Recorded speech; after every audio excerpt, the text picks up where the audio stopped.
नमस्कार। नंदकिशोर एजुकेशनल इस YouTube channel में मैं आपका सहर्ष स्वागत करता हूं।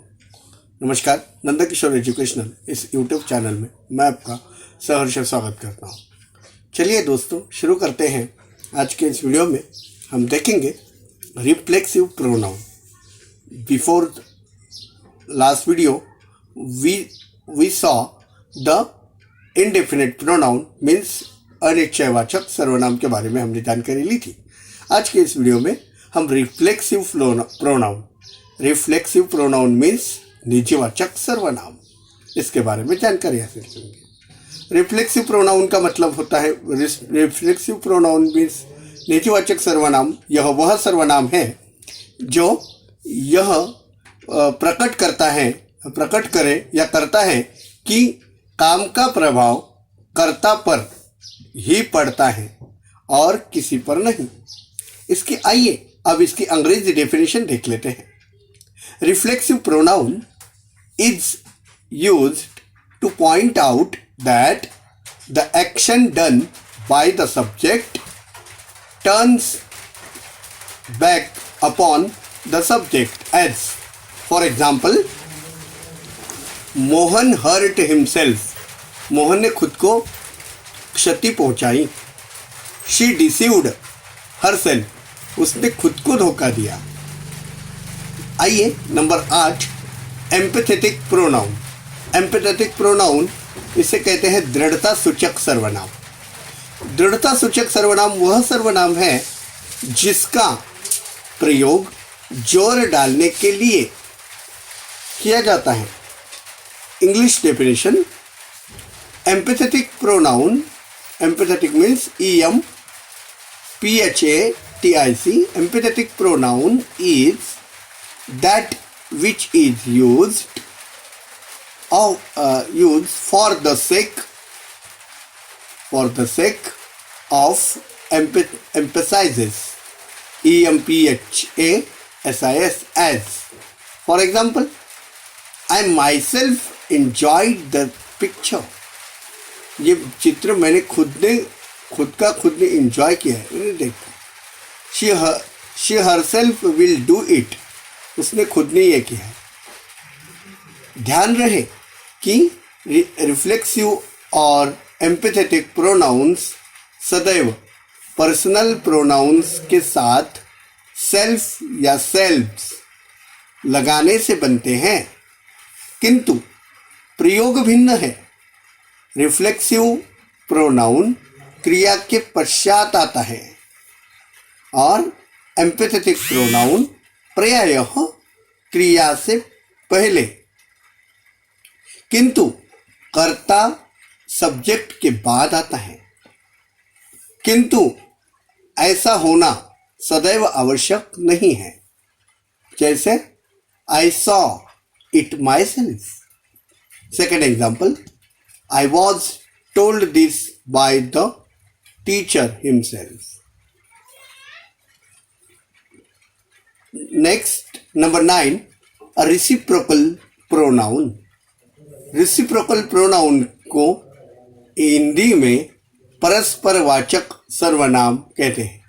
Reciprocal प्रोनाउन वह सर्वनाम है जो दो सर्वनामों से मिलकर बने तथा दोनों का परस्पर समान व्यवहार प्रकट करे।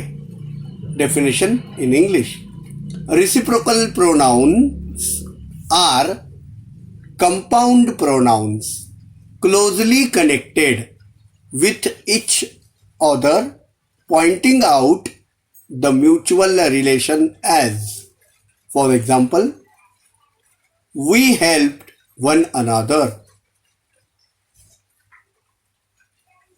संकेत: each other और one another शब्द ही रिसिप्रोकल प्रोनाउंस हैं।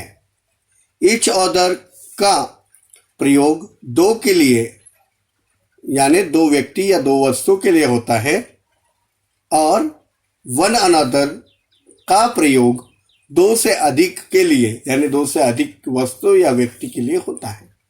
नंबर 10, एक्सक्लामेटरी प्रोनाउन, विस्मयादि बोधक सर्वनाम। इस सर्वनाम से विस्मय यानी आश्चर्य, विस्मय या आश्चर्य प्रकट होता है। For a definition, exclamatory pronoun is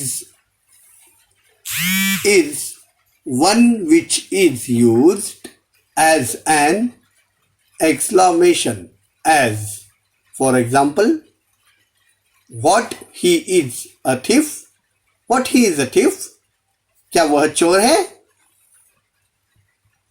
second example देखिए, what you went there, क्या तुम वहां गए थे। इस प्रकार के प्रयोग में केवल यानी इस प्रकार के प्रयोग में केवल मीन्स एक्सक्लामेटरी प्रोनाउंस में केवल व्हाट, WHAT व्हाट का ही प्रयोग होता है। यूज ऑफ प्रोनाउंस, सर्वनाम का उपयोग। प्रोनाउंस के प्रयोग के लिए विशेष सावधानी से काम लेना चाहिए। इसके लिए निम्नलिखित विवरण को ध्यानपूर्वक पढ़ो। पॉइंट नंबर 1, जब समूहवाचक संज्ञा से संपूर्ण समुदाय का बोध होता हो तो इसके लिए प्रयोग में आने वाला सर्वनाम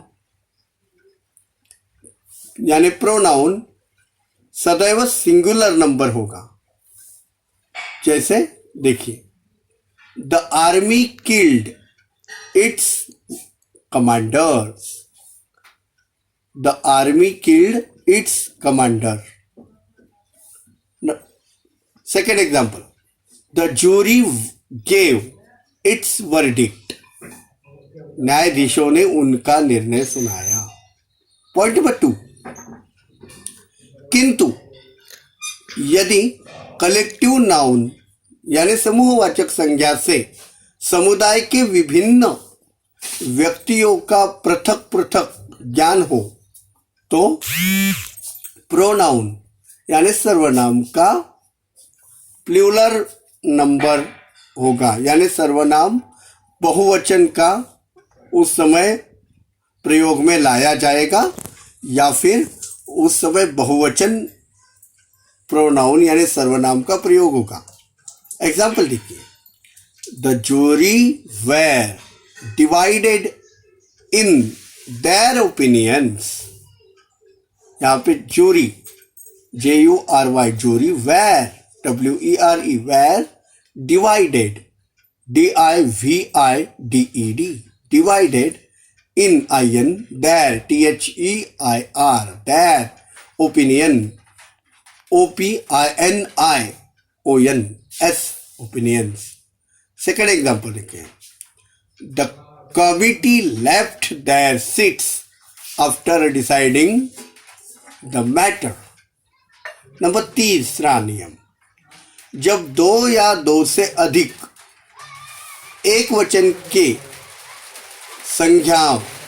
संज्ञाएं नाउन्स को एंड से जोड़ा जाए तो उनके लिए प्लूरल नंबर यानी बहुवचन का सर्वनाम प्रयुक्त होगा या प्रयोग में लाया जाएगा। Mohan and Sohan have come, they will help you. Second example, both Sita and Rita are sisters, they love each other। 4, किंतु, पॉइंट नंबर 4, किंतु यदि एंड द्वारा जोड़े जाने वाली एक वचन की संज्ञाओं नाउन्स से एक ही व्यक्ति या वस्तु का बोध हो तो उनके लिए singular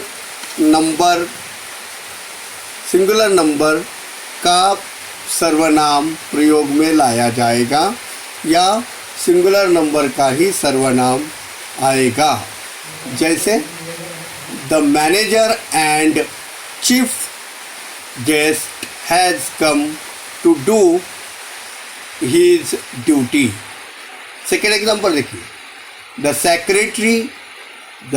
secretary and treasurer is honest in his dealings. इस प्रकार के ये आपको समझ में आया होगा. आप मेरी इस वीडियो को ज़्यादा से ज़्यादा लाइक कीजिए, शेयर कीजिए अपने दोस्तों में, और एकाग्र चित्त होकर आप अगर मेरी वीडियो आप सुनते हो तो आपको ये ज्ञान अधिक से अधिक समझ में आएगा. धन्यवाद.